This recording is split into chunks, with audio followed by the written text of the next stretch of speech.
a gray cotton, which was neither quite fog nor clouds, hung in sloppy wads between sky and mountains, making the sky look like an old mattress spilling its stuffing down the sides of the peaks. A crusted snow covered the ground, belonging neither to winter nor to spring. A net of moisture hung in the air, and she felt an icy pinprick on her face once in a while, which was neither a raindrop nor a snowflake. The weather seemed afraid to take a stand, and clung non-committally to some sort of road's middle. Board of Directors weather, she thought. The light seemed drained, and she could not tell whether this was the afternoon or the evening of March 31st. But she was very certain that it was March 31st. That was a certainty not to be escaped. She had come to Colorado with Hank Reardon to buy whatever machinery could still be found in the closed factories. It had been like a hurried search through the sinking hulk of a great ship before it was to vanish out of reach. They could have given the task to employees, but they had come, both prompted by the same unconfessed motive. They could not resist the desire to attend the run of the last train, as one cannot resist the desire to give a last salute by attending a funeral, even while knowing that it is only an act of self-torture. They had been buying machinery from doubtful owners in sales of dubious legality, since nobody could tell who had the right to dispose of the great dead properties, and nobody would come to challenge the transactions. They had bought everything that could be moved from the gutted plant of Nielsen Motors. Ted Nielsen had quit and vanished, a week after the announcement that the line was to be closed. She had felt like a scavenger, but the activity of the hunt had made her able to bear these past few days. When she had found that 3 empty hours remained before the departure of the last train, she had gone to walk through the countryside to escape the stillness of the town.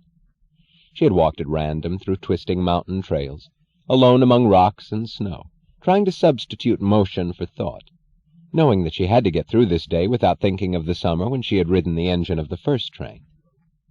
But she found herself walking back along the roadbed of the John Galt line, and she knew that she had intended it, that she had gone out for that purpose. It was a spur track which had already been dismembered.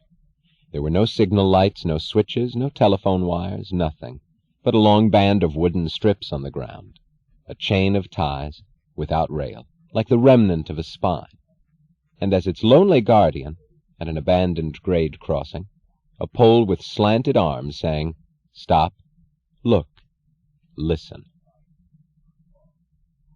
An early darkness mixed with fog was slipping down to fill the valleys when she came upon the factory. There was an inscription high on the lustrous tile of its front wall: Roger Marsh, Electrical Appliances. The man who had wanted to chain himself to his desk in order not to leave this, she thought. The building stood intact, like a corpse in that instant when its eyes have just closed and one still waits to see them open again. She felt that the lights would flare up at any moment behind the great sheets of windows, under the long flat roofs. Then she saw one broken pane, pierced by a stone for some young moron's enjoyment, and she saw the tall, dry stem of a single weed rising from the steps of the main entrance. Hit by a sudden, blinding hatred, in rebellion against the weed's impertinence, knowing of what enemy this was the scout, she ran forward, she fell on her knees, and jerked the weed up by its roots. Then, kneeling on the steps of a closed factory, looking at the vast silence of mountains, brush, and dusk, she thought, "What do you think you're doing?" It was almost dark when she reached the end of the ties that led her back to the town of Marshville. Marshville had been the end of the line for months past. Service to Wyatt Junction had been discontinued long ago. Dr. Ferris's reclamation project had been abandoned this winter. The street lights were on, and they hung in mid-air at the intersections in a long, diminishing line of yellow globes over the empty streets of Marshville. All the better homes were closed, the neat, sturdy houses of modest cost, well-built and well-kept. There were faded for sale signs on their lawns. But she saw lights in the windows of the cheap, garish structures that had acquired within a few years the slovenly dilapidation of slum hovels, the homes of people who had not moved, the people who never looked beyond the span of 1 week. She saw a large new television set in the lighted room of a house with a sagging roof and cracking walls. She wondered how long they expected the electric power companies of Colorado to remain in existence. Then she shook her head. Those people had never known that power companies existed. The main street of Marshville was lined by the black windows of shops out of business. All the luxury stores are gone, she thought, looking at their signs. And then she shuddered, realizing what things she now called luxury, realizing to what extent and in what manner those things, once available to the poorest, had been luxuries. Dry cleaning, electrical appliances, gas station, drugstore, 5 and 10. The only ones left open were grocery stores and saloons. The platform of the railroad station was crowded. The glaring arc lights seemed to pick it out of the mountains, to isolate and focus it, like a small stage on which every movement was naked to the sight of the unseen tiers rising in the vast encircling night. People were carting luggage, bundling their children, haggling at ticket windows, the stifled panic of their manner suggesting that what they really wanted to do was to fall down on the ground and scream with terror. Their terror had the evasive quality of guilt. It was not the fear that comes from understanding, but from the refusal to understand. The last train stood at the platform, its windows a long, lone streak of light. The steam of the locomotive, gasping tensely through the wheels, did not have its usual joyous sound of energy released for a sprint.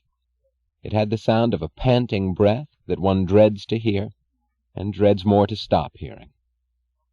Far at the end of the lighted windows, she saw the small red dot of a lantern attached to her private car.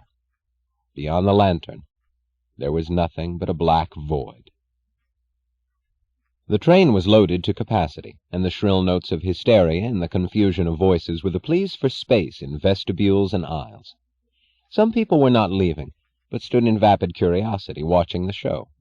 They had come as if knowing that this was the last event they would ever witness in their community, and perhaps in their lives. She walked hastily through the crowd, trying not to look at anyone. Some knew who she was, most of them did not. She saw an old woman with a ragged shawl on her shoulders and the graph of a lifetime's struggle on the cracked skin of her face. The woman's glance was a hopeless appeal for help. An unshaved young man with gold-rimmed glasses stood on a crate under an arc light, yelling to the faces shifting past him. "What do they mean, no business? Look at that train, it's full of passengers, there's plenty of business. It's just that there's no profits for them.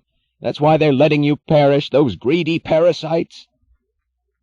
A disheveled woman rushed up to Dagny, waving 2 tickets and screaming something about the wrong date. Dagny found herself pushing people out of the way, fighting to reach the end of the train. But an emaciated man with the staring eyes of years of malicious futility rushed at her, shouting, "It's all right for you, you've got a good overcoat and a private car, but you won't give us any trains, you and all the selfish—" He stopped abruptly, looking at someone behind her. She felt a hand grasping her elbow. It was Hank Reardon. He held her arm and led her toward her car. Seeing the look on his face, she understood why people got out of their way. At the end of the platform, a pallid, plumpish man stood, saying to a crying woman, "That's how it's always been in this world. There will be no chance for the poor until the rich are destroyed." High above the town, hanging in black space like an uncooled planet, the flame of Wyatt's torch was twisting in the wind. Reardon went inside her car, but she remained on the steps of the vestibule, delaying the finality of turning away. She heard the "all aboard." She looked at the people who remained on the platform, as one looks at those who watched the departure of the last lifeboat. The conductor stood below at the foot of the steps, with his lantern in one hand and his watch in the other. He glanced at the watch, then glanced up at her face. She answered by the silent affirmation of closing her eyes and inclining her head. She saw his lantern circling through the air as she turned away. And the first jolt of the wheels, on the rails of Reardon metal, was made easier for her by the sight of Reardon as she pulled the door open and went into her car. When James Taggart telephoned Lillian Reardon from New York and said, "Why, no special reason. Just wondered how you were and whether you ever came to the city. Haven't seen you for ages and just thought we might have lunch together next time you're in New York," she knew that he had some very special reason in mind. when she answered lazily, "Oh, let me see. What day is this? April 2nd? Let me look in my calendar. Why, it just so happens that I have some shopping to do in New York tomorrow, so I'll be delighted to let you save me my lunch money." He knew that she had no shopping to do, and that the luncheon would be the only purpose of her trip to the city.